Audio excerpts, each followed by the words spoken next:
Hi అండి, అందరికీ నమస్తే.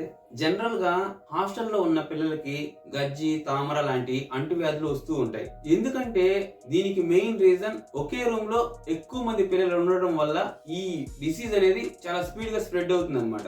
నేను ఇప్పుడు మీకు జస్ట్ 2 టిప్స్ చెప్తాను. ఆ టిప్స్ మీరు బాగా విని మీ పిల్లలకు చెప్పండి.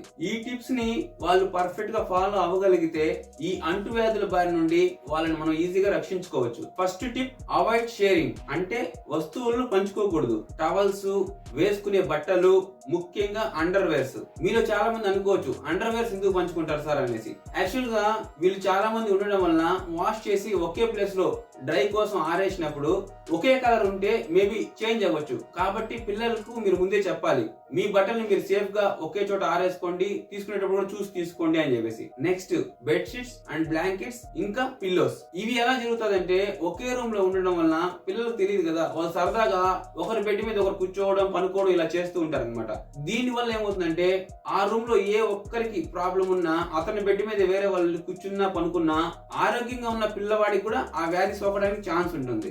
Next, soap and Coombs. General గా చాలా మంది అనుకుంటారు అనమాట, సోప్ తో మనం శుభ్రంగా స్నానం చేస్తాం కదా, సోప్ మీద బ్యాక్టీరియా ఎలా ఉంటుందండి. యాంటీ బ్యాక్టీరియల్ సోప్ అయితే ఉండదండి. కాకపోతే నార్మల్ సోప్స్ మీద ఏంటంటే కొద్ది సమయం వరకు బ్యాక్టీరియా నిలబడడానికి ఛాన్స్ ఉంటుంది. అదే సమయంలో వేరే పిల్లవాడు స్నానం చేసినప్పుడు అతనికి కూడా రావడానికి ఛాన్స్ ఉంటుంది అనమాట. కాబట్టి ఎవరి సోప్ వాళ్ళే యూజ్ చేసుకోవాలి, వేరే వాళ్ళ సోప్ మనం యూజ్ చేయకూడదు. నెక్స్ట్, కోంబు అంటే దువ్వెన. ఒకరు దువ్వెన మనం ఇంకొకరు యూజ్ చేయకూడదు. వాళ్ళకి ఏదైనా ప్రాబ్లం ఉంటే మనకు కూడా వస్తుంది. సెకండ్ టిప్, గుడ్ హ్యాబిట్స్ అంటే మంచి అలవాట్లు. డైలీ శుభ్రంగా యాంటీ బ్యాక్టీరియల్ సోప్ తో స్నానం చేయాలి.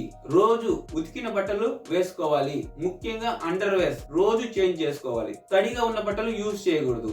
ఎంగిలి ఫుడ్స్ తినకూడదు. ఇంకొక ఇంపార్టెంట్ పాయింట్, ఈ విషయం గురించి పిల్లలకి ఎలా చెప్పాలి బాగా గుర్తుపెట్టుకోండి. ఈ విషయం గురించే కాదు, మరి ఏ విషయం గురించైనా పిల్లలు చెప్పేటప్పుడు రే ఇలా చేయండిరా, అలా చేయండిరా అని ఒక కమాండింగ్ లా చెప్పకూడదు. మీరు గాని అలా చెప్పారంటే వాళ్ళు ఈ చెవిలో వింటారు, ఈ చెవిలో వదిలేస్తారు, దాన్ని పాటించరు. వాళ్ళకి మనం ఏం చెప్పినా ఒక రిక్వెస్టింగ్ క్వశ్చన్ లా ఉండాలి. ఎగ్జాంపుల్ కి ఈ విషయం గురించి చెప్పేటప్పుడు, నాన్న హాస్టల్లో అంటువ్యాధులు స్పీడ్ గా స్ప్రెడ్ అవుతాయి కాబట్టి మాకు నీ హెల్త్ గురించి చాలా టెన్షన్ గా ఉంది.